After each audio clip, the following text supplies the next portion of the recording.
அன்பு நண்பர்கள் அனைவருக்கும் வணக்கம். வாழ்க வையகம், வாழ்க வளத்துடன். சின்ன சின்ன விஷயங்கள். இன்றைக்கி ஒரு வித்தியாசமான டாபிக் இது. முதல் விஷயம் நம்முடைய நாமக்கல் மாநாடு செப்டம்பர் 27. அதுக்கான ரிஜிஸ்ட்ரேஷன் நம்பர் 7904004214 7904004214. அந்த மாநாடை பொறுத்த வரைக்கும் என்னோடய சைடில் மண்டபம் ப்ளஸ் ஃபுட்டு ப்ளஸ் எல்இடி, அப்புறம் ஷாமியானா, டாய்லெட், பாத்ரூம்ஸ், இதுக்கான எல்லா செலவு, கரண்ட்டு, எல்லா செலவும் நான் கொடுத்துட்றேன். உங்கள் சைடில் நீங்கள் பண்ண வேண்டியது ஃபிசிக்கலாக வரணும், வந்து சாப்பிட்டு தூங்காமல் இருக்கணும், அவ்வளோதான். வரக்கூடியவர்களுக்கு சில விஷயங்கள் மட்டும் சொல்லிடுறேன். ஆண்கள் நிச்சயமாக எல்லா ஆண்களுமே வேஷ்டியோடு தான் வரணும். ஜீன்ஸு அண்டு பேண்ட்டு ரெண்டுமே அவாய்ட் பண்ணிங்க. நம்ம ஆள் எவனா ஒருத்தன் பேண்ட்டை போட்டு வருவான். யார் வேஷ்டி கட்டு வரானா அவங்க தான் ஏசியில், பேண்ட்டை போட்டு வரனா வெளில உட்காருவோம்னு சொல்லிவிடுவோம், அவ்வளோதான். நம்ம ஆட்கள் வரமாட்டாங்கன்னு நம்புகிறேன். அதுபோல் தவறு பண்ண மாட்டாங்கன்ட்டு வரவங்க விபூதி பூசிட்டு வாங்க, நாமம் போட்டுவாங்க. நாமம் போடக்கூடாது யாருக்கும். அதே போல் குங்குமம் வச்சுட்டு கோயில் குங்குமம். நம்பர் 2 பெண்கள் சாரீ ப்ரிஃபர்டு. சில பேருக்கு சாரீ கட்டி பழக்கம் இருக்காது. So churidar okay. வேறு இந்த 2 வகையான ட்ரெஸ்ஸை தவிர எதுவுமே நீங்கள் ட்ரை பண்ணாதீங்க. குறிப்பாக பேண்ட்டு, ஷர்ட்டு, ஜீன்ஸ்லாம் போட்டுட்டு வராதிங்க. ஆண்களோ பெண்களோ டிஷர்ட் போட்டு வராதிங்க ப்ரோக்ராமுக்கு. அண்டு ஸோ திரும்பவும் சொல்லிடுறேன். மாநாடுக்கான ரிஜிஸ்ட்ரேஷன் நம்பர் 7904004214 7904004214. அதே போல் தேன், சுத்தமான தேன் வேணும்னா அதற்கான ரிஜிஸ்ட்ரேஷன் நம்பர் 9843394600. சாரி, அதுக்கான என்கொயரி நம்பர் 9840394600. மூணாவது ராமநாதபுரத்தில் ஸ்நேகவல்லி சமேத ஆதி ரத்ன சுவாமி அந்த சிவன் கோயிலில் திருவானூரில் இருக்குது. 25/8/2026 அன்று சாயந்தரம் 5 மணிக்கு 25/8/2026 சாயந்தரம் 5 மணிக்கு கோயில் வளாகத்தை வைத்து அன்னதானம் நடைபெற உள்ளது.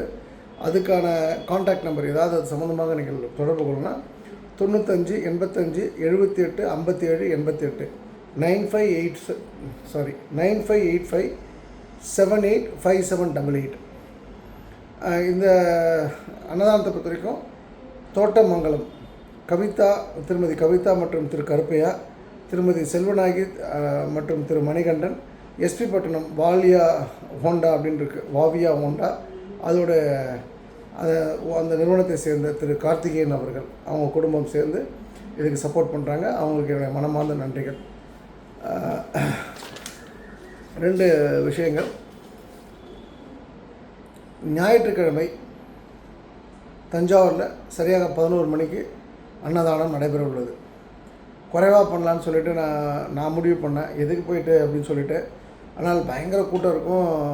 நம்பர் 2 ஆவணி மாதம் ஞாயிற்றுக்கிழமை வரனால பயங்கர கூட்டம் இருக்குமா, எனக்கு இது தெரியாது. எனக்கு அப்போது நண்பர்கள், அன்பு சகோதரர்கள் சரவணன் மற்றும் சக்திவேல் ஐயா, இவங்க 2 பேரும் டிசைட் பண்ணி அதை பெருசாக பண்ணிவிடுவோம் அப்படின்னு சொல்லி முடிவு பண்ணிட்டாங்க. ஆஸ் யூஷுவல் திரு ஜெயராமன் ஒட்டஞ்சத்திரம் அவங்க சமைக்க இருக்காங்க. ஆனியன் கிடையாது, அதாவது வெங்காயமும் பூண்டும் கிடையாது.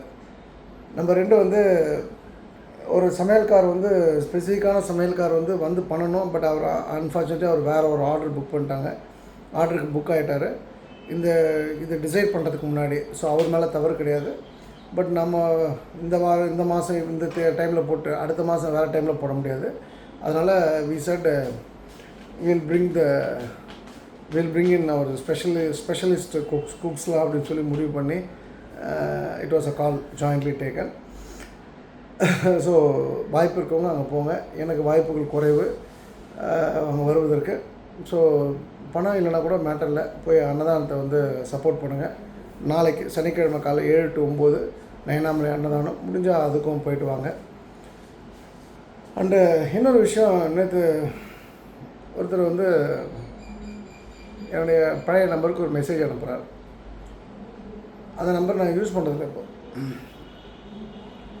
என்னன்னா இன்னும் கொஞ்சம் கூட இது இல்லாமல் இப்படி தான் ஒரு மெசேஜ் போடுறார். ஒரு நிமிஷம் ஒன்றரை நிமிஷம் நம்ம போட்டிருக்காரு. வடிவடிமை கோயிலில் சாப்பாடு போடுறீங்க, அந்த தாயார் பேர் கூட இல்லை அப்படின்னு சொல்லி உங்கள் பேர்லாம் பெருசாக போட்டிருக்குன்னு சொல்லிட்டு அவருக்கு அந்த பெரியவருக்கு நான் சொல்லிக்கிறேன். அதாவது வந்து நான் ஃபஸ்ட்டு உடனே சொல்லிட்டு இது மாதிரி ஒருத்தர் அனுப்பிச்சிட்டாவுன்னு நம்பரை பிளாக் பண்ணியான்ட்டேன். இவன் பெரிய அப்பாட்டக்காரு, இவனுக்கு நம்ம பதில் சொல்லணுமா அப்படின்னு சொல்லிட்டு. பட் இருந்தாலும் அவர் கேள்வியில் வந்து ஏதோ போதையில மென்டல் டிப்ரெஷன்லையோ இல்லை போதையில் தான் பண்ணியிருக்கணும். இது நார்மல் ஆள் இது மாதிரிலாம் பண்ண மாட்டாங்க. அது யாரெல்லாம் தெரியாது. பட் அதுக்கு பின்னாடி இருக்கக்கூடிய செய்தி என்னென்னா, நான் ரொம்ப தெளிவாக எல்லா இடத்துலையும் சொல்லுது, என் ஃபோட்டோ எங்கேயும் போடக்கூடாது, என் பேர் எங்கேயும் போடக்கூடாதுன்னு சொல்லி. அதாவது பரத் பிச்சுமணி, அதே போல் பரத் சங்கர், அதுபோல் பரத் கார்த்திகேயன், இவங்க 3 பேரும் நான் சொல்கிறத கேட்க மாட்டாங்க எங்கள் டீமில். அவங்க வழி தனி வழி. அதில் வந்து கார்த்திக் சார் பெரம்பூர் நான் வந்து பலமுறை சொல்லிட்டேன், இந்த ஆண்டாள் சொக்கலிங்கம் யூஸ் பண்ணாதீங்கன்னு சொல்லிட்டேன். நம்பர் 2 சரவணன் நாட் 7 எப்போதுமே பார்த்திங்கன்னா மாண்புமிகு பெரும் மதிப்பிற்குரிய டாக்டர் முனைவர் சொக்கலிங்கம் இப்படி சொல்கிற யாருமே என் கூட இருந்தது கிடையாது. அவங்க கேட்கல. இது ஓகே, ஒரு விஷயம். 2வது விஷயம், இவர் கேட்கல கார்த்திகேயன் சார். 2வது விஷயம், இது வந்து உங்களுக்கு தேவையில்லாத விஷயம். பட் ஆனால் 2வது விஷயம் உங்களுக்கு தேவையான விஷயம். ஒரு கோயில் பேர் போட்டு வடிவுடையம்மன் கோயில் அன்னதானம் நம்ம போட முடியாது. ஏன்னா அது அரசாங்க கோயில். வடிவுடையம்மன் கோயில் வரக்கூடிய பக்தர்களுக்கு நம்ம அன்னதானம் கொடுக்குற மொழியாக வடிவுடையம்மன் கோயில் உள்ளே போய் நம்ம கொடுக்கல. சில இடங்களில் சமஸ்தானம் கோயிலெல்லாம் நம்ம உள்ளே போடுறோம். அங்கே பார்த்திங்கன்னா பேர் போட்டிருக்கோம். ஸோ இந்த மாதிரி அப்பாட்டக்கிற வேலையெல்லாம் பண்ணுறதை விட்டுட்டு உங்கள் பொண்டாட்டி பிள்ளைங்களுக்கு பாருங்கள், இந்த கமெண்ட்டு என்ன ஏதாவது இவங்களை போட்டு புல் பண்ணலாமெல்லாம் விடுங்க. 1000 கனவுகளோடு தூங்க போங்க. 1000 கனவுகளை எப்படி நம்ம அடையிறதுன்னு அதை நோக்கி நீங்கள் பயணப்படணும். அதை விட்டுட்டு சொக்கலிங்கம் பேர் இருக்குது, இந்த கோயில் பேரில் தாயார் பேர் கூட போட முடியாமல் என்னடா அன்னதானம், நீங்கள் என்ன நோக்கத்துக்கு பண்ணுறீங்க? இந்த கேள்வியில் உங்களுக்கு வேண்டாம். அந்த சத்தியமங்கலத்தை சேர்ந்தவர் உண்மையிலே வந்து ஒரு நான் யாரையும் இது மாதிரிலாம் பேசுனதில்லை. எனக்கு தெரிஞ்சு அவர் வந்து ஒரு நல்ல மனநிலை மருத்துவரை பார்ப்பது சிறப்பு. நம்ம தமிழக அரசாங்கத்தை பற்றி ஒரு சின்ன விஷயம்.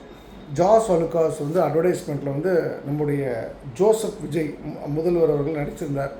இப்போ அந்த அந்த கம்பெனியோட சிஇஓ வந்து இவரை போய் பார்க்குறாங்க. பார்த்த 2வது நாள் வந்து மாமன் மோதிரம் தாய் மாமன் மோதிரம் திட்டம் ஏதோ 750 கோடிக்கு. அது இவங்க என்ன பண்ணுறாங்கன்னா, ஜாஸ் அலுகாஸ் வந்து ஒரு பைசா டெண்டர் அப்படின்னு எடுக்கிறாங்க. ஆக்சுவலாக தமிழ்நாடு கவர்மெண்ட் வந்து டெஃபினட்டாக அதுக்கு வந்து ஒரு 1000 கோடி 2000 கோடி செலவு பண்ணுவாங்க அந்த திட்டத்தை ஃபெமிலியரைஸ் பண்ண. அப்போது அவங்க 750 கோடி ஃப்ரீயாக கொடுக்கல. அவங்க அது மூலமாக பெரிய அட்வர்டைஸ்மெண்ட்டு, பெரிய விளம்பரம் அவங்களுக்கு கிடைக்கும். இது முதல் விஷயம். அது அவர் அந்த ஆடில் எந்த ஆடில் நடித்தாரோ அந்த கம்பெனிக்கு கொடுத்துருக்க வேண்டிய அவசியம் இல்லை. அதாவது நேர்மையான ஒரு மனிதராக இருந்திருக்க பட்சத்தில். நம்பர் 2 வந்து ஆட்சனுடைய சேர்மன் வந்து சந்திரமோகன் போய் பார்க்குறாரு. உடனே பால் விலை 2 நாளில் ஏற்றப்படுகின்றது. பால் கொள்முதல், பால் விலை, ஆவின் பால் தட்டுப்பாடு நடக்குது. ஆரோக்கிய பால் வந்து ஒரு பெரிய ஏற்றத்தை சந்திக்குது அதோட ஷேர்லாம். 3வது வந்து எம்எல்ஏக்கெலாம் கார் வேணும் அப்படின்னு சொல்லி ஒரு ஜோதிமணின்னு ஒருத்தர் வந்து காட்டுமன்னார் கோயில் எம்எல்ஏ கேட்குறாரு. ஆனால் அவர்கிட்ட அஃபிடவிட்டில் அவருக்கு கார் இருக்குது. இப்போ ஒரு எம்எல்ஏக்கு கார் கொடுத்துருவாங்க. அந்த காருக்கு 75,000 ரூபா மெயின்டெனன்ஸ் ஃபீ, உதவியாளருக்கு 25,000 ரூபா, 150 கோடி ரூபா செலவாகுது. அது தேவையில்லாத செலவு. அது திமுக என்ன பண்ணாங்கன்னா ரொம்ப கிளவராக எங்களுக்கு வேணான்னு சொல்லிட்டாங்க. நம்பர் 2 வந்து கம்யூனிஸ்டும் எங்களுக்கு வேணான்னு சொல்லிட்டாங்க. இப்போ தாவேக்கா வந்து ஒரு ட்ராப்பு உடனே ஆதவர்ஜனன்னு எங்கள்லேயும் நாங்கள் வந்து யார்கிட்ட இது கார் இல்லையோ அவங்களுக்கு தான் கொடுக்க போகிறோன்னு சொல்லிட்டு, அது பெரிய முட்டாள்தனமான ஒரு விஷயம். சிஎம் அனௌன்ஸ் பண்ணிட்டு எல்லாத்துக்கும் சொல்லிவிட்டு, இப்போதுவாக எப்படின்னா வந்து அரசாங்கம் ஏதாவது கோரிக்கை ஏதோ ஒரு விஷயத்தை கொண்டு வரணும்னா யாராவது வச்சு கோரிக்கை வைக்க சொல்லுவாங்க. திமுகவில் வேல்முருகன், ஈஸ்வரன் போன்ற ஆட்கள்லாம் கேட்பாங்க. அவங்களுடைய தோழமை கட்சிகள் கேட்பாங்க. இவங்க அதுக்கு வந்து பதில் கொடுத்து அதை ஓகே பண்ணுற மாதிரி ஓகே பண்ணுவாங்க. ஸோ இது வந்து டிவிகே அரசாங்கத்தோட பிளான் சொதப்பிட்டாங்க. இப்போ பாமக மட்டும்தான் வேண்டிருக்காங்க. இப்போ அன்புமணி ராமதாஸ் மனைவிக்கு வந்து கார் இல்லையா, கணேஷ்குமார் எம்எல்ஏக்கு கார் இல்லையா, சிவகுமாருக்கு கார் இல்லையா, வைதிக்கு கார் இல்லையா? எதுக்கு இந்த விஷயம்? யாரோட பணம்? இந்த பிஏ போட்டு என்ன ஆகுது? 25,000 ரூபாய் சம்பாதிக்கிறதுக்கு அது யாரோ ஒருத்தர் கொடுக்குறது பதில். அது வந்து இதாக யூஸ்ஃபுல்லாக செலவு பண்ணலாம். ஸோ அது ஒரு பெரிய சர்க்கிளாக நான் பார்க்குறேன். இன்ஃபேக்ட் அது வந்து அது கூட எப்படி பார்த்திங்கன்னா, வேலுச்சாமின்னு ஒருத்தர் பிரசிடென்ட் ஆஃப் மகேந்திரா குரூப், அவர் வந்து நாமக்கல்லை சேர்ந்தவர். அவர் பார்க்குற 2வது நாள் தான் இந்த மேட்ரு வெளில வருது. So I think if every thing cos well அவங்க வந்து மகேந்திரா வெஹிக்கிள் கொடுக்கறதுக்கு வாய்ப்புகள் அதிகம் நான் நம்புகிறேன். இன்ஃபேக்ட் அது சட்டமன்றத்தில் வந்து ஆதவ அர்ஜுனா இந்த விஷயத்தை பற்றி பேசும்போது அவர் பயங்கரமாக சொதப்புறாங்க. ஆதவ அர்ஜுனாவும் அந்த நிர்மல்குமாரும். ஆதவ அர்ஜுனா வந்து இப்போ நீ இது மட்டும் வேணான்னு சொல்கிறிய, அப்போ ஏன் இங்கே அரசாங்க பங்களாவில் இருக்க அப்படின்னு சொல்லிட்டு. சரி, அரசாங்க பங்களாவில் ஏன் இருக்கிறாங்க அப்படின்றதுக்கு எனக்கு தெரிஞ்ச வரைக்கும் நான் இதே கேள்வி, பக்கத்தால் வீடு இருக்கு ஒருத்தங்க ஒரு மினிஸ்டருக்கு ஏன் இங்கே இருக்காங்கன்னா, மக்கள் அதாவது தொண்டர்களோ மக்களோ ஏதோ கோரிக்கையோட கேம்ப் ஆஃபீஸ்னு சொல்லுவாங்க, அந்த வீட்டுக்கு வருவாங்க. இப்போ ஒருத்தரோட வீடு விழுப்புரத்தில் இருக்குன்னா மினிஸ்டரோட வீடு அங்கே போய் பார்க்க முடியாது. அங்கே போய் பார்ப்பான். பட் சென்னையில் இருக்கவன் எங்கே போய் பார்ப்பேன், சென்னை தான் ஹெட் குவார்ட்டர்ஸு, அப்போ வீடு மஸ்ட்டு. இப்போ வந்து சிஎம் வீடே வந்து ஒரு மணி நேரம் ட்ராவல் டைமில் இருக்குது. நிறைய மக்கள் பாதிக்கப்படுறாங்க. இப்போ உதயநிதிக்கும் அதே பக்கத்தில் தான் வீடு இருக்குது. பட் இப்போ அவரும் அங்கே இருந்தாருன்னா எப்படி சந்திப்பாங்க? ஸோ அந்த வாதமே தப்பானது. ஸோ திரும்ப Aadhav Arjuna making too many mistakes. அது விஜய் அவர்களுக்கு பெரிய பின்னடைவை தேர்தல் காலத்தில் வந்து கொடுக்கும் என்பதை நான் வந்து நம்புகிறேன். அண்டு இந்த விஷயத்தை பொறுத்த வரைக்கும் எனக்கு ஒரு பழைய கதை ஒன்று தான் ஞாபகம் வருது. இந்த அரசாங்கத்துடைய இந்த விளையாட்டுகள்லாம் பார்க்கும்போது, லூர்து சாமின்னு ஒருத்தர், அந்த லூர்து சாமி வந்து ஒரு எடை போடுற மிஷினில் போய் எடை பார்க்குறாரு. எடை பார்க்கும்போது உடனே அந்த ரயில்வே ஸ்டேஷன்லாம், நான் இப்போ அந்த மிஷின்லாம் பார்க்கல, ரயில்வே ஸ்டேஷன்லாம் வந்து எடை போடுற மிஷின் இருக்கும். உடனே ஒரு கார்டு வரும், அதுக்கு பின்னாடி ஏதாவது குறிப்புகள் இருக்கும். நல்ல நேரம் ஏதோ ஒரு நல்ல விஷயத்தை பற்றி ஏதோ சொல்லியிருப்பாங்க, கவனமாக இருக்கும், சூப்பரு, நல்லா இருக்கும்னு ஏதோ ஒன்று வரும் பிரிண்ட் ஆகி. இவருக்கு என்ன வருதுன்னா, இந்த மிஷினில் 2 பேர் ஏறி நிற்கக்கூடாது ஒரே நேரத்தில் அப்படின்னோடனே இவர் ரொம்ப அவமானமாக போயிடும். சரி, நம்ம வந்து நமக்கு போதாத காலம்னு நினச்சிப்பார். ஆனால் நம்ம வெயிட் என்ன தெரிஞ்சுக்கணும் ரொம்ப நாள் ஆசை. அட் த சேம் டைம் வந்து வெயிட்டை குறைக்கணுன்றது தான் அவருக்கு ஆசை. திடீர்னு அவங்க பொண்ணு அமெரிக்கா போய்ட்றாங்க. இவரும் அமெரிக்கா போகக்கூடிய வாய்ப்பு கிடைக்குது பொண்ணோட. அங்கே பார்த்தீங்கன்னா போன 2வது நாள் 3வது ஊர் சுற்றி பார்க்கும்போது ஒரு இடத்துல வந்து என்ன வருதுன்னா வந்து ஒரு அட்வர்டைஸ்மெண்ட் வருது, உங்கள் எடையை 15 நாள் குறைக்க, உங்கள் எடையை 10 நாள் குறைக்க, இவ்வளோ கிலோ குறைக்க முடியும் அப்படின்னு சொல்லி அட்வர்டைஸ்மெண்ட். இது ரொம்ப ஆச்சரியமாக போய்ட்டு விசாரிக்கிறார், அது என்னங்க அது வந்து ஆர்டினரி ஸ்பெஷல்னு போட்டிருக்கீங்களே அப்படின்னோடனே, ஆர்டினரினா 15 நாள் ஆகுங்க, $20. ஸ்பெஷல்னா $50 ஆகும், 10 நாளில் குறைச்சிடலாம். இல்லைங்க நான் $50 வேணாங்க, பொண்ணு திட்டுவா, நான் $20 கொடுக்குறேன், என்னை வந்து இந்த 15 நாள் பேக்கேஜில் போடுங்கன்னொன்னே, சரி ஒன்று அவர்கிட்ட வந்து $20 வாங்கிட்டு ஒரு அறைக்குள்ளே அனுப்புவாங்க. அறை வந்து கந்தர்வ கோலமாக இருக்கும். அங்கே பார்த்தா ஒரு அழகான பொண்ணு இருப்பாள். இந்த பொண்ணை பார்த்தோன்னா இவருக்கு அது அந்த பொண்ணுக்கு முத்தம் கொடுக்கணுன்னு இருக்கும். இவர் உடனே அந்த பொண்ணை நோக்கி ஓடுவார். அந்த பொண்ணு இவர் கையில் மாட்டாமல் அவள் ரூம் ஃபுல்லாக ஓடுவாள். இப்படியே ஓடுவாங்க. 1 மணி நேரம் ஆகிடும். கரெக்டாக அந்த மேனேஜர் வந்து கதவை திறந்து விட்ருவான். சார் உங்கள் டைம் அப்போ வெளில வந்துருங்கன்னு சொல்லிவிட்டு. அப்புறம் இவர் விருத்துருப்பார். அப்போ இவருக்கு வந்து நமக்கு வந்து $20 ஒரு அழகான பொண்ணுன்னா அப்போ $50 எப்படி இருக்கணும்னா, சரி மேடம் அதுன்னா அந்த ஸ்பெஷல்னு சொல்கிறீங்களா, $50 அது கொஞ்சம் நான் ட்ரை பண்ணுறேன்னா, வெரி குட், இன்றைக்கி முடியாது, நீங்கள் ரொம்ப டயர்டாக இருக்கீங்க, நாளைக்கு வாங்கன்னு சொல்லி அந்த $50 குண்டு ஒரு ரூமுக்குள்ளே அனுப்புவாங்க. அங்கே பார்த்தா ஒரு 82-83 வயசான வயதில் ஒரு பாட்டி ஒன்று இருக்கும். அந்த பாட்டி என்ன பண்ணோம், இவரை பார்த்தோன்னே அந்த பாட்டி ஓடி வந்து முத்தம் கொடுக்க வரும். இவர் எங்கடா அந்த பாட்டி முத்தம் கொடுக்க போதுன்னு இவர் பயந்து ஓடுறார். 1 மணி நேரம் ஓடினோடனே பயங்கரமாக வேர்த்து அதுக்குள்ளே அந்த அம்மா வந்து கூப்பிட்டு போயிடுவாங்க, 1 மணி நேரம் ஆயிடுச்சுன்னு சொல்லிட்டு. அப்போது என்னென்னா வந்து 2 விஷயந்தான். ஒன்று, இது வந்து யாருக்கு புரிஞ்சுதோ அவங்க பெருசாக அவ்வளோதான். ஒன்று வந்து திமுகவுக்கு பயந்து, அதிமுக பயந்து விஜய்க்கு ஓட்டு போட்டாங்க. இப்போ இந்த கதையில் வந்து 2வது சீன் தான். அந்த முதல் சீன் வந்து திமுக அதிமுக சம்மந்தப்பட்டது. 2வது சீன் வந்து இப்போ விஜய் அரசாங்கம் சம்மந்தப்பட்டது. இப்போ 3வது கேட்டு இல்லை 3வது ரூமுக்கு மக்களுக்கு வாய்ப்பு இல்லை. மக்கள் என்ன பண்ண போகிறாங்கன்னு தெரியல. மக்கள் வந்து கொதிப்படைய ஆரம்பிச்சிருக்காங்க. மக்கள் சங்கடப்படுறாங்க. இந்து கன்சால்டேஷன் ஸ்டார்டட் ஹேப்பனிங். நான் ஒரு பெரிய லீடர்கிட்ட இந்த விஷயத்த சொன்னேன். அவர் அப்படியே ஸ்டன் ஆகிட்டார். எப்படி இது நீங்கள் கணிச்சிங்கன்னு சொன்னார். இல்லை நான் பார்க்குறேன், விட்னஸிங் கிட்ட அப்படின்னேன். அவரும் அதே இதில் தான் இருக்கார். ஒரு பெரிய லீடர் வந்து என்கிட்ட ஆமோதிச்சார். ஸோ இந்துக்களை வந்து ஒன்றிணைக்க வந்து எத்தனையோ லீடர்ஸ் வந்தாங்க. யாருமே பண்ணாத ஒரு விஷயத்தை இன்றைக்கு சாத்தியப்படுத்தி கொண்டிருக்கின்ற தாவேகா கட்சியோட நிறுவனர் தமிழ்நாடு முதல்வர் சி ஜோசப் விஜய் அவர்கள் வாழ்வாங்கு வாழ என்னுடைய அன்பான வாழ்த்துக்கள். அண்டு இன்றைக்கி நம்ம பார்க்க வேண்டிய சின்ன சின்ன விஷயங்கள், நம்ம வந்து இது அதுக்கு முன்னாடி அந்த விஷயத்தில் இந்த பழைய விஷயத்தில் என்னென்னா, விஜய் அவர்கள் வந்து இந்த நிர்மல்குமார் ஆதவர்ஜுனெல்லாம் பேசுகிறத வந்து என்ஜாய் பண்ணக்கூடாது. புட்டை ஃபுல் ஸ்டாப். இதே போல் தான் தள்ளு வண்டி எல்லாம் கண்ணாமண்ணான்னு வந்து போதை வண்டி சாராய வண்டின்னு சொல்லிட்டு விஜயகாந்த் அவர்களையும் கலைஞர் அவர்களையும் ரொம்ப கிண்டல் பண்ணார். இன்றைக்கி அவங்களாம் இருக்கிற இடமே இல்லாமல் போயிருக்காரு. அப்படி கிண்டல் பண்ண ஒருத்தர் இப்போ திமுகவில் இருக்கார்.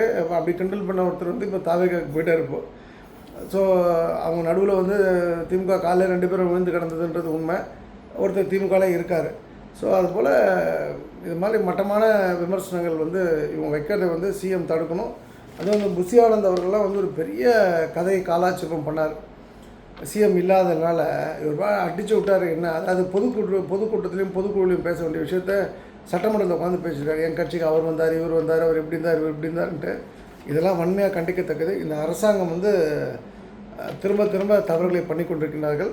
ஸோ அவங்க அந்த விஷயத்தை அவங்களா பார்த்து திருத்தினா தான் உண்டு. மக்கள்லாம் இங்கே கொதிப்படையலாம் மாட்டாங்க. மக்கள் ஒரே நாளில் ஓட்டு போடுவாங்க, ஒரே நாளில் மாற்றத்தை எதிர்பார்ப்பாங்க. அவங்க நடுவில் இன்னும் போராட்டத்துக்கு இந்த ஜென்சி விஷயம்லாம் தமிழ்நாட்டில் நடக்காது. ஸோ கொஞ்சம் சேஞ்ச் ஆகிட்டால் பெட்டராக இருக்கும். ஷேக்ஸ்பியரோட ஒரு பவர்ஃபுல்லான ஒரு பழமொழி, ஒரு மொழி, if you love and hurt love if you love and hurt, நீங்கள் வந்து காதலிக்கிறீங்க ஆனால் காயப்படுத்தப்படுறீங்க அப்படின்னா லவ் மோர். நீங்கள் love more and hurt more அப்படின்னா அதுக்கு என்ன சொல்கிறாரு ரெண்டாவது, அப்போ லவ் ஈவன் மோர் அப்படின்னு சொல்கிறார். நீங்கள் முதல் விஷயத்த லவ், ரெண்டாவது விஷயம் லவ் மோர், அதிகப்படுத்துங்க காதலை அதிகப்படுத்தும் போது உங்களை வந்து ஹர்ட் பண்ணுறதும் அதிகமாகுதா, உங்களை காயப்படுத்துறதும் அதிகமாகுதா, அப்போ இன்னும் ஈவன் மோர் காதலிங்கள். Love even more and hurt even more. நீங்கள் ரொம்ப அதிகமாக காதலித்தாலும் ரொம்ப அதிகமாக காயப்படுத்தப்படுறீங்க. அப்போ அவர் கடைசியாக என்ன சொல்லுவார்னா, love some more until it hurts no more. நீங்கள் அவங்களுக்கு வந்து அந்த ஹர்ட் ஆகாத வரைக்கும் நீங்கள் காதலிச்சே ஆக வேண்டுன்றது தான் ஷேக்ஸ்பியர் சொன்னது. இது நான் என் விஷயத்தில் என்னுடைய லைஃப்பில் நான் இது வந்து எடுத்துக்கிட்டேன். இது ரொம்ப சீரியஸாக நான் ஃபாலோ பண்ணிகிட்ருக்கேன். இது ஒரு நல்ல எப்படி சொல்கிறது, நல்ல மாற்றங்களை எனக்கு கொடுத்துருக்கு. அது சம்மந்தமாக 2 விஷயங்களே நான் சொல்லணும். இப்போ வந்து நேற்று கூட அதுக்கு முன்னாடி அந்த 2 விஷயங்கள் தான் இன்றைக்கி வந்து நம்மளுடைய தலைப்பு. அந்த தலைப்பு தான் வந்து நான் இப்போ சொல்ல போகிறேன். எனக்கு புரிய வைத்த சம்பவம் தான் ஆக்சுவலாக சம்பவங்கள் நான் போட்டுக்கிறேன். அதுக்கு முன்னாடி வேத மந்தின்னு ஒரு அட்வர்டைஸ்மெண்ட் வருது. குழந்தை பாக்கியம், அந்த பாக்கியம், இந்த பாக்கியம்னு சொல்லிட்டு அது பெரிய டுபாக்கர் அண்ட் ஃப்ராடு. பழனியில் கூட ஏதோ மந்திரம் பண்ணுறேன், யாகம் பண்ணுறேன்னு சொல்லிட்டு லட்சக்கணக்கான பணத்தை திருடிட்டு ஓடிட்டுருக்காங்க. ஸோ அதுக்கெலாம் நீங்கள் யாரும் சப்ஸ்கிரைப் பண்ணாதீங்க. யாருக்கும் அதுக்கு மாதிரி விஷயத்தில் பணம் இழந்துட்டுருக்காதீங்க. ஒன்று. ரெண்டாவது, நாம் பார்க்க வேண்டிய விஷயம் வந்து இன்றைக்கி 2 விஷயங்கள். மூணாவது, நான் எப்படி நடந்துக்கிட்டேன்ற ஒரு விஷயம். இது வந்து 2 விஷயமே வந்து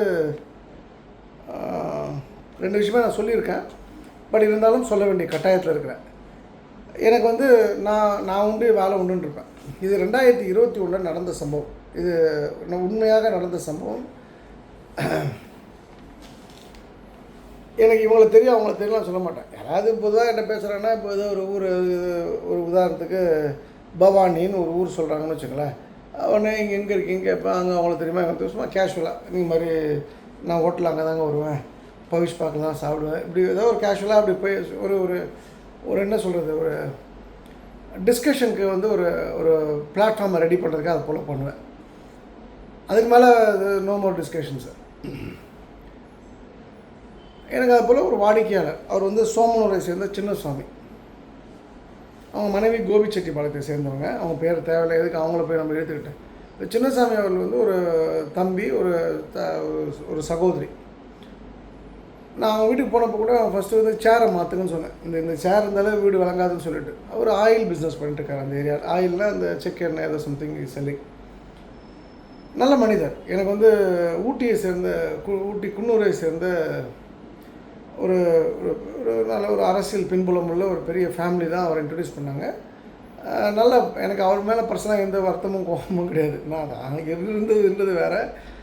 அவர் இன்ஃபேக்ட் நான் அப்போ அவர்கிட்ட சொன்னது, உங்கள் தங்கச்சிக்கெலாம் நிறைய பண்ணுங்கள், இவ்வளோ சொத்து வச்சுருக்கேன். அந்த அந்த அவருடைய அந்த அந்த அந்த ஊரில் தான் வந்து ராமசாமின்னு ஒரு கோயில் உண்டு. நான் அப்போ தான் ரொம்ப ஆச்சரியப்பட்டேன். எப்படி வந்து நாயக்கர்லாம் நாயுடுஸ்லாம் இருந்தால் கூட ராமர் வழிபாடுன்றது வந்து ரொம்ப ரொம்ப கம்மி.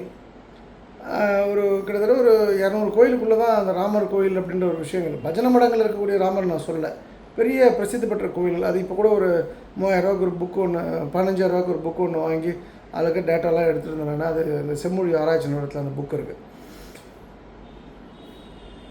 அப்போ அந்த கோயிலெலாம் போகலாமாண்ணா, நிறைய பேர் வருவாங்க. இல்லை நான் வந்த வேலையை பார்க்குறேன்னு சொல்லிட்டு அவருக்கு நான் சொன்னேன், நீ சேரை மாற்றுங்க, உங்கள் தங்கச்சிக்கு ஹெல்ப் பண்ணுங்கள், நீங்கள் எல்லா சொத்தையும் நீங்கள் வச்சுக்காதீங்க. அவங்க தம்பி நல்லா இருக்கார், கொஞ்சம் டவுன்ஃபால்லாம் இருந்தது போல் இருக்கு. So it's good person. அப்புறம் 2-3 ஃபங்க்ஷன்லாம் வந்திருக்காரு. ஜென்யூனான ஆள். ஒரு நாள் திடீர்னு எனக்கு கூப்பிட்டாரு, உங்களை வந்து பார்க்கணுன்னு. சரி வாங்க அப்படின்னு வந்தார். அவர் கூட வந்து மூர்த்தி அப்படின்னு சொல்லிட்டு அந்த சோமனூரை சேர்ந்த அண்ணன் தம்பி 2 பேர் வராங்க. 2 பேர் வந்தாங்க. அதில் ஒருத்தர் வந்தார், ஒருத்தர் 2 பேர் வந்தாங்க, ஞாபகம் இல்லை. வந்துட்டு இது போல் ஒரு சின்ன பிரச்சனைங்க. என்ன பிரச்சனை? நீங்கள் தான் ஹெல்ப் பண்ணணும். நீ ஃபஸ்ட்டு பிரச்சனையை சொல்லுங்கள், அப்போ நான் சொல்கிறேன்னு. இது போல் இவங்களுக்கு வந்து அவங்க அந்த மாமனார் சொத்து போட்டுருக்கு அந்த அந்த மூர்த்திக்கு எல்லாமே. அங்கே பொதுவாக அப்படி தானே நம்ம கொங்கு மண்டலம். இதில் வந்து நம்ம கவுண்டர் கம்யூனிட்டிங்க, இந்த கூட்டங்க அதெல்லாம் சொல்லி அவரும் ஒரு நம்ம பங்காளின்ற மாதிரிலாம் பேசி ஒரு நல்ல பசங்க ஹெல்ப் பண்ணணும்னு சொல்கிறாரு. சொல்லும்போது ஒரு 6.5 ஏக்கர் வந்து இவர் இடத்த வந்து ஒருத்தன் வந்து கிரயம் பண்ணிடுறான். இப்போ அதை கொடுக்க மாட்டான். சரி, கிரயம் பண்ணனா எப்படிங்க கிரயம் பண்ணா அப்படின்னு கேட்கும்போது, சேலத்தை சேர்ந்த திமுக ஏதோ பொறுப்பில் இருந்த ஒரு மனிதர், சேலத்தை சேர்ந்தவர், அங்கே இருக்கக்கூடிய புரோக்கர்ஸ் மூலமாக அந்த டைமில் தான் ஏடிஎம்கே கவர்மெண்ட் வெளியில் போகிறாங்க. கவுண்டர் கம்யூனிட்டியில் இருக்கக்கூடிய நம்ம ஆட்களுக்கு வந்து பணம் கொடுக்கணும்னு தங்கமணி முடிவு பண்ணிட்டாரு. ஏகப்பட்ட பணம் வச்சுருக்காரு, பிளாக் மணி. அதனால் அந்த பணத்தை ரூட் பண்ணணும். அதனால் யாராவது ஆள் இருந்தால் சொல்லணுன்னு எங்களுக்கு கமிஷன் 20 லட்சம் 25 லட்சம் அப்படின்ற மாதிரி சொல்லிடுறாங்க. அப்போ பணம்லாம் ரெடி ஆகிடுச்சு. அப்படின்னும்போது என்ன பேசிஸில் கொடுக்குறது? அப்போ டாக்குமெண்ட்டு ஏதாவது ஒரு டாக்குமெண்ட்டு சும்மா நேம் சேக் ரிஜிஸ்டர் பண்ணி கொடுத்துருங்க. அதுக்கு என்ன டாக்குமெண்ட் சார்ஜோ அந்த கைட்லைன் வேலையில் நான் கொடுத்துறேன்னு சொல்லிட்டு, கைட்லைன் வேல்யூ உதாரணத்துக்கு ஒரு 50 லட்சம்னு வச்சுக்கலாம். 50 லட்சத்தையும் கொடுத்துட்றாங்க. டாக்குமெண்ட்டும் இவங்க 6 ஏக்கர் டாக்குமெண்ட்டையும் ரிஜிஸ்டர் பண்ணி கொடுத்துறாங்க. டெக்னிக்கலாக பார்த்தீங்கன்னா இடம் முடிஞ்சு போச்சு. பொதுவாக 50 லட்ச ரூபாய்க்கு ரெஜிஸ்டர் பண்ணாங்கன்னா பிளாக் மணி ஒரு 10 கோடி 20 கோடி, அந்த சொத்து 20 கோடி ரூபா மதிப்பு, 10 கோடி ரூபாய்க்கு மேலே உள்ள மதிப்பு உள்ள சொத்து. அவன் என்ன பண்ணுறான் புத்திசாலியாக, அந்த சேலத்தை சேர்ந்த ஆள், ஏன் அந்த பெட்டியில் வந்து இந்த டாக்குமெண்டேஷன் சார்ஜ் சேர்ந்து வந்துடும், அதை போய் நம்ம பிரிக்க முடியாது, நீங்கள் எனக்கு வந்து கேஷாக கொடுத்துருங்க, நான் அதில் வந்து எதுவும் எடுக்க முடியாது, இது வந்து இப்போ நான் இது என் சொந்த பணத்துலேருந்து கொடுத்துருக்கேன், நான் இது வந்து கணக்கு வந்து நீங்கள் வாங்கினதுக்காக நான் கொடுத்துட்டேன், பட் நீங்கள் ஃபஸ்ட்டு அந்த 50 ரூபா திரும்ப கொடுத்துருங்க அப்படின்னா, சரி இடம் தான் நமக்கு தான் வந்து 25 கோடி வரப்போகுது அப்படின்ற கனவில் நம்ம தலைவனுங்க 25 கோடி கால் வட்டி 0.4% வட்டி நம்ம ஆட்கள் உடனே டாக்குமெண்ட்டை கொடுத்துறாங்கன்னா, அவன் எந்த கைட்லைன் வேலையை ட்ரான்ஸ்ஃபர் பண்ணால் அதை இவங்க பிளாக் மணி ஆக்கி அந்த பணத்தையும் அவங்க திருப்பி கொடுத்துறாங்க. இப்போ அவன் பைசா செலவு இல்லாமல் 6 ஏக்கர் நிலத்துக்கு சொந்தக்காரன். டெக்னிக்கலாக பார்த்தீங்கன்னா கைட்லைன் வேலைக்கு பணம் கொடுத்துட்டான், இவங்களும் டாக்குமெண்ட் ரிஜிஸ்டர் பண்ணி கொடுத்துட்டாங்க. இதுதான் நடந்தது. அப்போது எனக்கு வேண்டப்பட்டவர் ஒரு பெரிய ஹைகோர்ட்டில் பெரிய பொசிஷனில் இருந்தார். அவரை போய் பார்க்கணும். ஏங்க இதெல்லாம் அப்படின்னு போய் சொல்ல முடியாதுண்ணே. இல்லை நீங்கள் சொல்லணும், எனக்காக சொல்லுங்கள், அவங்க என்ன ஃபீஸோ கொடுத்துருவாங்கன்னு அவரை போய், அண்ணே இதெல்லாம் நம்ம பார்க்கறதானே. அப்போ தான் கவர்மெண்ட் ஃபார்ம் பண்ணியிருக்காங்க. இதெல்லாம் வேணாண்ணே, இவங்க பக்கத்தில் இவன் என்ன பேராசை பிடிச்சவனா இருக்கானுங்க, இவனுக்கு ஒரு சப்போர்ட் வர கூப்பிட்டு வந்திருக்கான். அவங்கள பார்த்துட்டதுக்கப்புறம் என்னை கூப்பிட்டு சொல்கிறார், நான் ஒரு மாதிரி ஒருத்தன் கூப்பிட்டு வரணும் பார்க்கணுன்னா உடனே லஞ்ச் டைமில் வர சொல்கிறாங்க. போய் பார்க்குறேன். அண்ணா யோசிச்சு பாருங்கள், இவனே பெரிய கோடீஸ்வரன், இந்த இடம் 10 கோடி ரூபா இடத்த வந்து 25 கோடி ரூபா வருதுன்னு சொல்லி அவனை கையெழுத்து போட்டு கொடுப்பானே, இவன் பெரிய பேராசை பிடிச்சவனா இருக்கான், இவனுக்குலாம் ஹெல்ப் பண்ண வேணான்னு. ஏன்னா பாவனை எனக்கு ரொம்ப வேண்டப்பட்ட கவுண்டர் ஃபேமிலியில் அவனும் கவுண்டர்னு யூஸ் பண்ணியிருக்கான். தங்கமணி வந்து கவுண்டருக்கு மட்டும் தான் கொடுப்பாருன்னு சொல்லிட்டு நாமக்கல் குமாரபாளையம் தங்கமணி அந்த மினிஸ்டர் அப்போ இருந்தவர். அப்புறம் நான் எனக்காக பண்ணி கொடுங்க சின்னசாமி, நல்ல மனுஷன், இந்த பசங்களுக்கு கூட தெரியாது, ரொம்ப பாவனை அப்புறானிங்கன்னா அப்படி சொல்லிட்டேன். நான் அவருடைய நம்பர் 2 கூப்பிட்டு கொஞ்சம் ஹெல்ப் பண்ணுங்க அப்படின்னு சொல்லிட்டாரு. அவரும் வந்து எஸ்பியை கூப்பிட்டு கோயம்புத்தூர் எல்லாம் பேசி என்ன பேசி ஒரு மாதிரி அவனை வந்து குண்டாஸில் போடுற அளவுக்கு ரெடி ஆகிடுது. அவனுக்கும் தெரிஞ்சு போச்சு விஷயம் சீரியஸாக இருக்குது அப்படின்னு. போலீஸும் கூப்பிட்டு, ஏன்னா போலீஸும் கையால் தானே, கூப்பிட்டு சொன்ன உடனே இவங்களுக்குள்ளே சால்வ் பண்ணிக்கிறாங்க ப்ராப்ளத்தை. சால்வ் பண்ணிவிட்டு ஒரு நாள் இந்த சின்னசாமி என்னை கூப்பிட்றாரு, சார் அது மாதிரி அவங்களுக்குள்ளே சால்வ் ஆகிடுச்சு சார், அதனால் கேஸ் நம்ம அதை அப்படியே விட்டுடலாம் சார் அப்படின்ட்டு. நான் அவர்கிட்ட முதல்ல சொன்னேன், நான் தலையிட மாட்டேன்னு நான் சொன்னேன். நான் நீங்கள் ஃபீஸ்லாம் ஒழுங்காக கொடுத்துருங்க அவனுக்கு அப்படின்னு சொல்லி சொன்னேன். நான் இது வந்து நான் 5 வருஷம் முன்னாடி, எக்ஸாக்டாக 5 வருஷம் முன்னாடி நடந்தது. ஏன்னா அதுக்கப்புறம் வந்து அவங்களுக்கு ஃபீஸ் கொடுக்க வேண்டியிருந்தது, நான் கொடுத்துட்டேன். நான் அதாவது வந்து ஏன்னா அவங்க அலைஞ்சாங்க, அவங்க போய் அவங்க ஆளை போட்டு ஃப்ளைட்டை போட்டு அனுப்பிச்சது, எஸ்பியை பார்த்தது, அங்கே இருக்க போலீஸ் ஸ்டேஷன் செலவு பண்ணதுக்கு, போலீஸ் செலவு பண்ணதெல்லாம் நான் பணம் கொடுத்துட்டேன். ஏன்னா எனக்கு வந்து நீங்கள் என்ன கெட்ட பேர் என்ன சொக்கலிங்க வந்து ஏசி திருடினான்னு சொல்லுங்கள், பீரோ திருடினான்னு சொல்லுங்கள், சொத்தை எழுதி வாங்கிட்டான்னு சொல்லுங்கள், நான் ஐம் லீஸ் பாதர். ஆனால் பணத்தை ஏமாத்தணுன்னு மட்டும் அந்த கெட்ட பேர் நான் சம்பாதிச்சதில் சம்பாதிக்க மாட்டேன். நான் ரொம்ப தெளிவாக இருக்கேன். அப்போது அவர்கிட்ட நான் கூப்பிட்டு சொல்கிறேன், எதுக்கு என்னை போயிட்டு என்ன சார் நீங்கள் ஒரு பெரிய மனுஷன் சார் ஊரில், அவன் என்ன நினச்சிருக்கான், எனக்கு கிண்டல் நினச்சிருக்கான் அந்த மூர்த்தியும் அவன் தம்பியும். வாழ்க்கை ரொம்ப சின்னது சார், வாழ்க்கை சின்ன வட்டம் தான், அது மறுபடியும் அவன் மீட் பண்ண மாட்டானே. ரொம்ப புத்திசாலித்தனமாக நான் முடித்தேன்னா அந்த முடிக்கிற அளவுக்கு அவனுக்கு அந்த ப்ரெஷர் எங்கேருந்து வந்தது. அப்போ அந்த வக்கீல்கிட்ட வந்து நேராக வந்து பார்த்து செட்டில் பண்ண இன்னி வரைக்கும் அவங்க வரல. பட் எனக்கு என்னென்னா வந்து நான் பண்ணவே மாட்டேனே, இது மாதிரி பவர் ப்ரோக்கிங் வேலை நான் பண்ண மாட்டேன், இது மாதிரி வேலை பண்ண மாட்டேன். இல்லை சார் எனக்காக பண்ணுங்கள் சார், எனக்காக பண்ணுங்கன்னா அப்போ எனக்கு பயங்கர கோவம் அந்த சின்னசாமி மேலே. இப்போ எங்கன்னா பார்த்தா போட்டு மிதிக்கணும். இன்ஃபேக்ட்டு அவர் வந்து ஒரு அந்த சோமனூரில் மெயின் ரோட்டில் அவர் நான் ஃபஸ்ட்டு பார்க்கும்போது இந்த பல்லடத்தில் ஒரு பெரிய ஃபினான்ஷியர் இருக்கார். இன்றைக்கி ஒரு 3000-4000 கோடி சொத்து இருக்கும். இவர் வந்து எப்போ பார்த்தாலும் வந்து கடன் கொடுத்துட்டு இவர் சொத்தெல்லாம் எழுதி வாங்கிடுவார். அவர் அப்படி கரிச்சு கொட்டினார். இவர் பேர் மறந்துட்டேன். பல்லடத்துலேயே நம்பர் 1 அவர் கவுண்டர்னு நினைக்கிறேன். 2 பொண்ணு அவருக்கு. ஒரு பொண்ணு கல்யாணம் ஆகிடுச்சு, ஏதோ இன்னொரு பொண்ணு கல்யாணம் ஆகலை, நமச்சுவான்னு சொல்லிட்டு இருப்பார். அப்படின்னு வந்து இவர் வந்து அவரை பற்றி சொல்லும்போது அவன் பெரிய ஃப்ராடு, இப்போ இந்த இடம்லாம் வந்து பூமியெலாம் 200 கோடி ரூபா அது. ஆனால் வந்து அவருக்கு ஒரு பிரச்சனை வந்து கந்து வட்டி பிரச்சனைன்னு கோயம்புத்தூர் போலீஸ் ஸ்டேஷனில் கமிஷன்கிட்ட கம்ப்ளைண்ட் கொடுத்தப்போ நான் போய் அதெல்லாம் அவர் மேலே தப்பு இல்லைன்னு நான் சொல்லிட்டேன். ஏன்னா இருந்தாலும் ஜெயிலில் தான் உட்காந்துருப்பான், ஆனால் நன்றி கெட்டவன், இப்போ கூட எனக்கு வந்து பணம் கேட்குறான்ட்டு அவரை பற்றி சொல்லும்போது அப்போ என்ன பாவம் நல்ல மனுஷனுக்கு ஏன் இந்த கஷ்டங்கள். அவன் திருடம் போட்டிருக்கான் அந்த பல்லடம் அந்த ஃபைனான்ஷியர், அவன் யாருன்னு எனக்கு தெரியாது, எனக்கு பேர் ஞாபகம் இல்லை. கையில் எல்லாம் போயிட்டு வந்த ஆள் போட்டிருக்கு.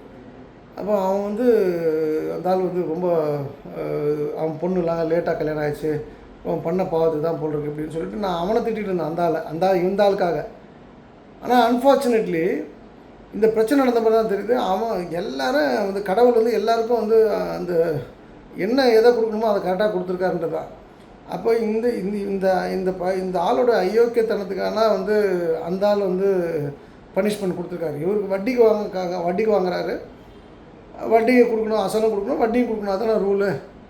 அது அப்போ அதை அன்றைக்கி கொடுத்துட்டு அன்றைக்கி அவசரத்துக்கு வாங்கிட்டு அதுக்கு வட்டியும் கொடுத்துட்டு இன்றைக்கி இடம்லாம் விலை ஏறி போச்சு, இருந்தாலும் ஏமாத்திடான்னு சொல்கிறேன். எந்த விதத்தில் அர்த்தம், எந்த விதத்தில் நியாயம், என்ன அர்த்தம் அது?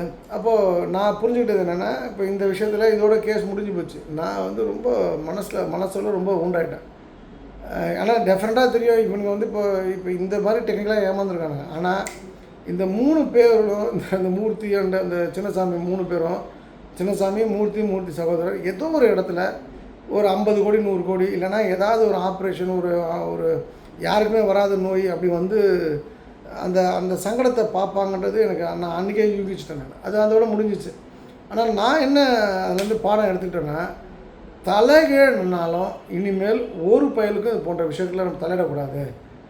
அது வந்து அவங்களோட விஷயம், அவங்களோட கர்மா, அது நெகட்டிவாக பாசிட்டிவாக அவங்க பார்த்துக்கிட்டுன்னு முடிவு பண்ணிட்டேன். என்ன லைஃபே ஒரு திருப்பி போட்ட சம்பவம். இன்ஃபேக்ட் வந்து நான் வாசுன்ற ஒரு விஷயத்தில் இருந்தப்போ கூட அது ஒரு பாவன்றது ஒரு விஷயம், அது லேட்டர் பார்ட். அது ஒரு நாமக்கல் ஒரு மீட்டிங்கில் ஒருத்தர் சொன்னால் நீங்கள் பார்க்குறதுனால எங்களுக்கு அப்பாயின்மெண்ட் கிடைக்க மாட்டேங்குது. சரி விட்டுறேன்ப்பா, அவ்வளோதான் முடிஞ்சு போச்சு. எனக்கு விஷயம் தெரியாதுன்னு ஒரு 4-5 பேர். சரி ஓகே, எனக்கு விஷயம் தெரியாமல் இருந்துட்டு போட்டோம். இன்றைக்கி நான் ஃபுட்டு கூட உள்ளே கூட போகிறேன், மார்க்கெட்டிங்கே இல்லாமல் அந்த ஃபீல்டை வந்து நான் டாமினேட் பண்ணுவேன் அப்படின்னா, நான் மார்க்கெட்டை டேர்ம்ஸை டிக்டேட் பண்ண போகிறேன்னா எனக்கு அதில் வந்து காம்படிட்டர் கிடையாது, காம்படிட்டர் உருவாகவே முடியாது. நான் அதனால தான் வந்து இப்போ சென்னையில் பண்ணுறதுக்கும் தாமிரபரணி தண்ணியில் பண்ணுறதுக்கும் வித்தியாசம் இருக்குது. அதனால தான் நான் என்னோடய வீடியோ மாற்றுறேன். நான் so I am clever enough, I am knowledgeable on அந்த பர்டிகுலர் சப்ஜெக்ட்டு. அப்போ இதில் வந்து இப்போ நான் யாரையும் எனக்கு குறை சொல்ல முடியாது. என் சப்ஜெக்டை காப்பி பண்ணிட்டேன், என்னை நான் தான் வந்து நீ ஒன்றும் கிடையாது, இதெல்லாம் பேசுறதுக்கு வழியே கிடையாதுல்ல. அந்த சம்பவத்தோட அந்த சோமனூர் சம்பவத்தோட விளைவுகள் தான் இதெல்லாம். இது சமீபத்தில் நீங்கள் பார்த்தீங்கன்னா 2 விஷயம் சொல்கிறேன்னா, சமீபத்தில் நான் நண்பர் ஒருத்தர், அவர் வந்து அவர் பையனுக்கு ஒரு ஜெருசலேம் இன்ஜினியரிங் காலேஜில் சீட்டு கேட்குறாரு. நான் சொன்னேன், நீங்கள் போய் கேட்டுங்க சார் அப்படின்னு சொல்கிறேன். நீங்கள் சொன்னீங்கன்னா அந்த மேடம் கேட்பாங்க, சேர்மன் கேட்பாங்கன்ட்டு. நான் ரொம்ப யோசித்தேன். இவர் வந்து கொஞ்சம் டிஃப்ரெண்ட்டாக வார்த்தை சுத்தம் இல்லாத ஒரு மனிதர்ன்றதை வந்து நான் 2-3 தருணங்களில் புரிஞ்சுக்கிட்டேன். அதாவது வந்து அவர் இருக்கிற இடம் வந்து ஒரு ஒரு ஸ்ட்ராங்கான இடம். அங்கே குடித்த பிறகு லூஸ் டாக் வந்து அந்த இடத்த குறித்த விஷயங்கள் சொல்லும்போது நான் ஸ்டன் ஆகிட்டேன். நான் ஒரு நைட்டு ஒரு 12 மணிக்கு இந்த சம்பவம் நடக்குது. அந்த நொடி அந்த இடத்த விட்டுட்டு நான் கிளம்பி போயிட்டேன். நான் ஐயோ, இவர் கூட இனிமேல் வந்து நம்ம வந்து இது போன்ற விஷயங்கள் இன்ட்ராக்ட் ஆகக்கூடாது. இப்போ அண்ணனப்பட்ட ஒரு டாப் ஃபேமிலியோட கதையை அவர் சொல்கிறாருன்னா அப்போ நம்மளாம் ஏமாத்துறோம் அப்படின்றத முடிவுக்கு வந்துட்டேன். யோசித்தாலும் சரி, பையன் படிப்பு விஷயம்னு ஒரு 10 வாட்டி கேட்டதால அப்புறம் நான் ஃபோன் பண்ணேன். அவன் அந்த சாருக்கு, அந்த மேடத்தோட ஹஸ்பண்டுக்கு, நான் சீட்டு தரேன் சார், நீங்கள் சுந்தரமூர்த்தி அவரை பாருங்கள் அப்படின்னு சொல்லிட்டாங்க. சுந்தரமூர்த்திக்கு போய் அவரும் என்னை கூப்பிட்டாரு. இவர் திடீர்னு வந்து, இல்லை சார் எனக்கு வந்து அது வந்து இதிலே கிடச்சிரும் போல் இருக்குது சார், கவர்மெண்ட் கோட்டாலே கிடச்சிரும் போல் இருக்குது. நான் அப்பயே கேட்டேன், சார் இது கவர்மெண்ட் கோட்டாலே முதலே அவர் சொல்லும்போது நான் கிடச்சிதுன்னா உங்களுக்கு 30,000 கம்மியாக இருக்கும் சார். இல்லை கிடைக்காம போயிடுச்சுன்னா நீங்கள் சொல்லிவிடுங்கன்ட்டு. ஸோ மறுபடியும் அவர் கவர்மெண்ட் கோட்டாவில் கிடச்சி எனக்கு ஒன்றும் பிரச்சனை கிடையாது. கவர்மெண்ட் கோட்டாவில் கிடச்சதுக்கப்புறம் சார் இந்த ஃபீஸில் மட்டும் கொஞ்சம் கன்செஷன் அப்படிங்க. நான் சொல்லிட்டேன், அந்த அம்மா என்ன சார், நாங்கள் பொதுவாக யார் அரசியல்வாதியோ காலேஜ் நடத்துகிறவங்களோ சொக்கலிங்கமோ ராமசாமியோ சுப்பிரமணியோ யாராக இருந்தாலும் பணம் வருதுன்னா சந்தோஷப்படுவான், பணம் கையிலேருந்து போகுதுன்னா ஒரு நாயும் சந்தோஷப்படாது. அதனால் இது நான் பேச மாட்டேன் சார், சாரின்னு சொல்லிட்டேன். இது எப்படி இந்த மாதிரி இந்த நோ அப்படின்னு சொல்லக்கூடிய அறிவு வந்ததுன்னா அந்த சோமனூரில் பட்ட செருப்படி தான். சோமனூர் மக்கள் நம்ம கொடுத்த செருப்படி வாரலடி தான். ஸோ இந்த பாயிண்ட் வந்து ரொம்ப தெளிவாக இருந்துங்க. இது போல் நாம் வந்து தெளிவாக எல்லா இடத்துலையும் இருந்துட்டோம் அப்படின்னா நமக்கான மரியாதை மிச்சப்படும், நமக்கான பணமும் மிச்சப்படும்.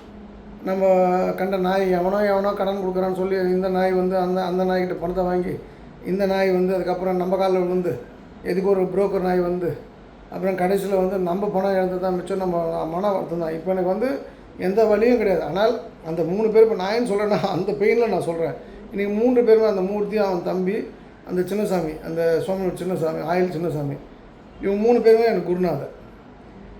நான் லைஃப்பில் எதை பண்ணக்கூடாது அப்படின்ற ஒரு விஷயத்தை எனக்கு உணர்த்திய புத்தர்கள். எப்படி புத்தருக்கு ஒரு கயாவோ எனக்கு வந்து சோமனூர் வந்து ஒரு கயா மாதிரி. ஸோ உங்களுக்கும் அது போல் அனுபவங்கள் இருந்ததுன்னா அதை அப்படியே கடந்து போயிடாதீங்க. அந்த பாடத்தை வந்து நமக்குள்ளே கொண்டு வந்து அதை வந்து சரியான முறையில் இன்டர்ப்ட் பண்ணி அதுக்குள்ளே இருக்கக்கூடிய டேட்டாவை எடுத்துக்கிட்டு அடுத்த கட்டம் நகர்வதுக்கு பாருங்கள். நீங்கள் அந்த டேட்டாவை சரியான முறையில் கிரகிக்கல, சரியான முறையில் எடுத்துக்கலைன்னா நஷ்டம் உங்களுக்கு. கேர்ஃபுல்லாக இருங்க. இந்த அருமையான வாய்ப்புக்கு நன்றி. மீண்டும் நாளை சந்திப்போம். சர்வம் கிருஷ்ணார்ப்பணம். ஸ்ரீராம் ஜெயம், ஸ்ரீராம் ஜெயம், ஸ்ரீராம் ஜெயம்.